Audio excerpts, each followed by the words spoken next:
Okay, we're picking up with some more properties for logarithms, and we have got the following relationships. If we're taking the log of some base and we're taking the log of a product, so here we're multiplying the factors x times y, we can rewrite that as two log expressions where we have the same base, but we can split up that product into addition of two log expressions. So we get log base b of x plus log base b of y. All right, another property is if we are taking the log of a quotient, so something like x over y. Okay, similarly to the product principle or product property, we can rewrite this as two separate log expressions, and this time instead of combining with addition, we combine with subtraction. And the log expression that gets subtracted is the one, the log of the item that was in the denominator. Okay, so y was in the denominator, so we subtract that log. All right, the third property that we want to look at is log base b of x to a exponent, we'll call it n. So we can rewrite that by bringing the n out in front and multiplying by the log base b of x.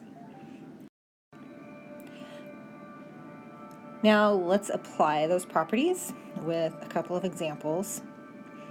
Let's take log base b of x squared y over z. Okay, so we're going to apply all three of those properties.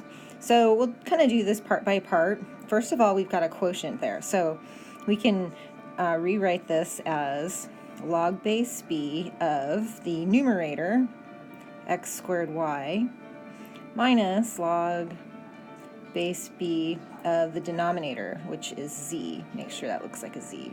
There we go. Okay, we have a little bit more to do. That first term has a product, x squared times y squared, or times y. So let's rewrite that log base b of x squared, and here it's a product, so we're going to add log base b of y. And then we still have the log base b of z. Okay, one more thing to do, because our in that first log we've got that exponent 2. So that third property says that we can bring that 2 out in front,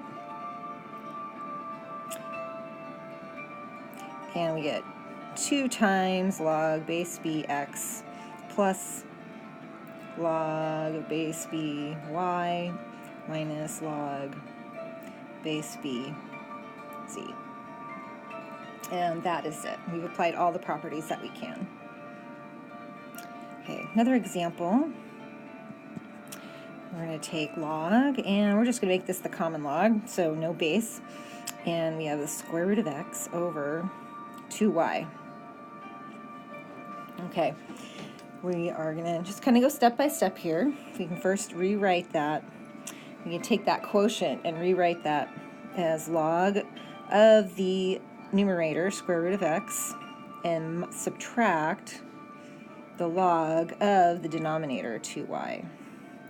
Okay, we have a little bit more to do here. So one thing we want to remember is that that log of square root x, we can rewrite that square root as an exponent. And when we have a square root, the exponent that corresponds to that is 1/2. Okay, so there I am just rewriting that square root x with an exponent. Okay, now let's take that other term. We have minus log of 2y, so we have log of a product. And we want to keep in mind that that negative is out in front. So we're subtracting, in parentheses, log of 2, okay, plus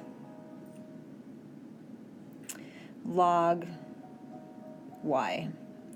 And that negative out in front applies to both those terms. Okay, so now let's go through one more time, do more simplifying.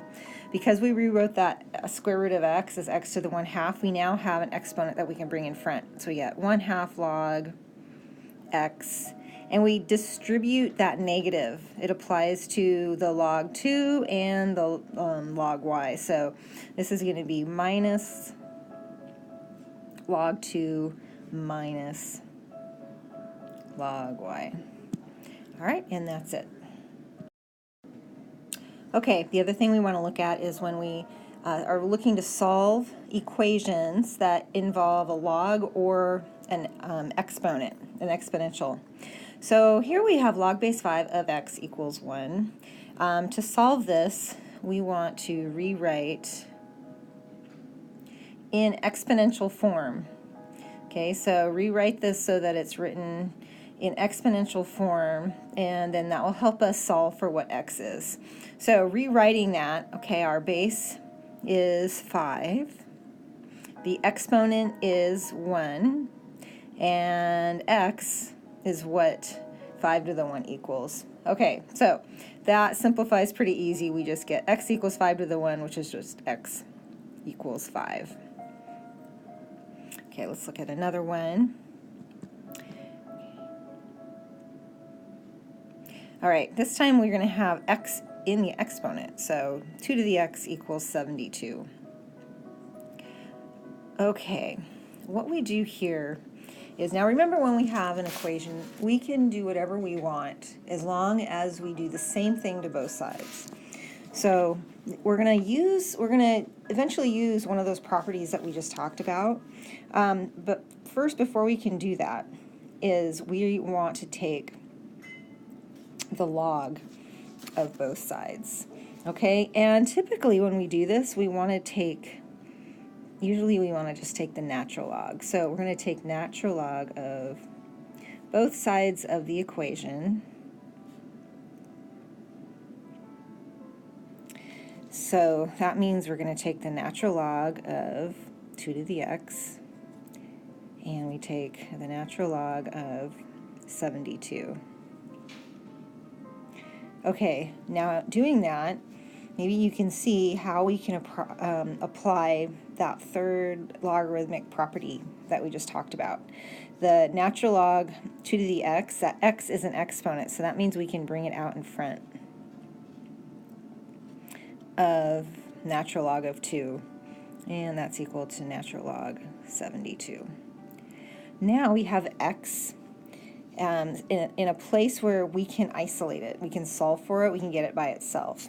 And to do that, we just need to divide both sides by the natural log of 2. So keep in mind that natural log of 2 and natural log of 72, those are values, those are numbers. You could plug that into your calculator and you're probably going to get some irrational number. All right, so we don't want to write it out because we won't be able to write it exactly. So we want to leave it in that logarithmic form. Okay, so going back to our problem, dividing both sides by natural log 2, that's going to get x by itself, and we end up with x equal to natural log 72 over natural log of 2. Now, there's no simplifying we can do there. The 72 and the 2, those are embedded in that natural log function, so there's no simplifying we can do. We could plug this into the calculator and get actual value, but like I said, that's going to be something that's irrational, so this is a more exact answer to just leave it in the natural log form. All right, let's look at another example. 4 to the 5x equals 32. Okay, similar to what we just did, we've got an x trapped in the exponent. So when our x, or our variable that we're solving for, is in the exponent, typically what we want to do is take the natural log of both sides.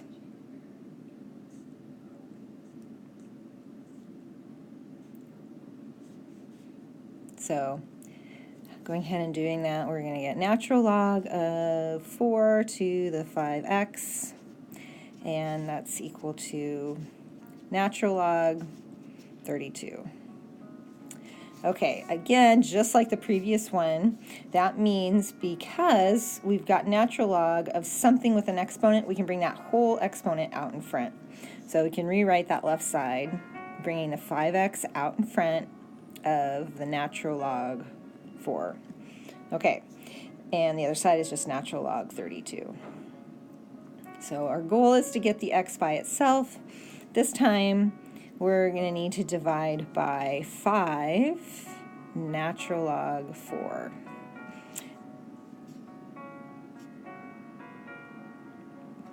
So on the left, these are going to cancel out. We're left with x equal to natural log 32 over 5 natural log 4.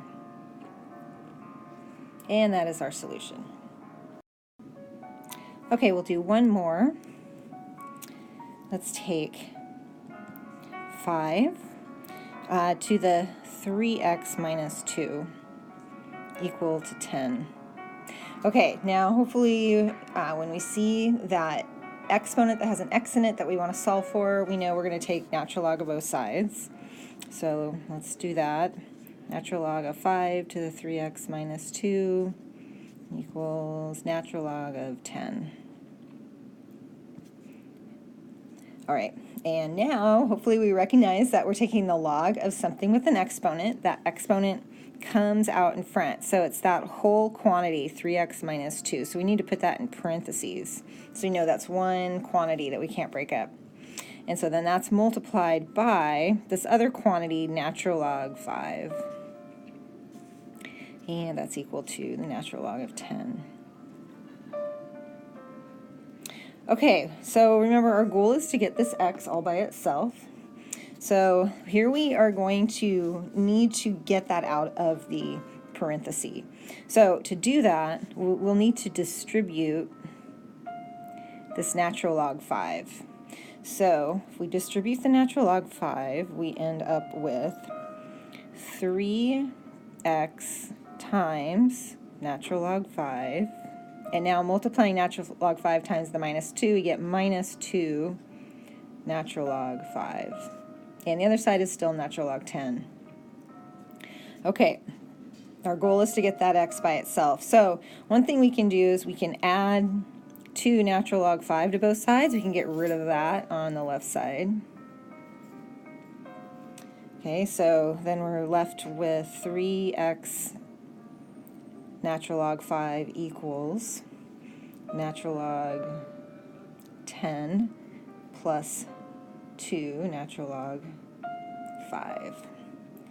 Okay, so now we're to this place where we almost have x by itself. There's our x. It's multiplied by a 3 and a natural log 5, so we divide by those factors. We do that on both sides.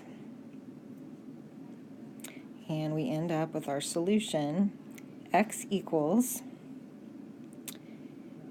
natural log 10 over 3 natural log 5.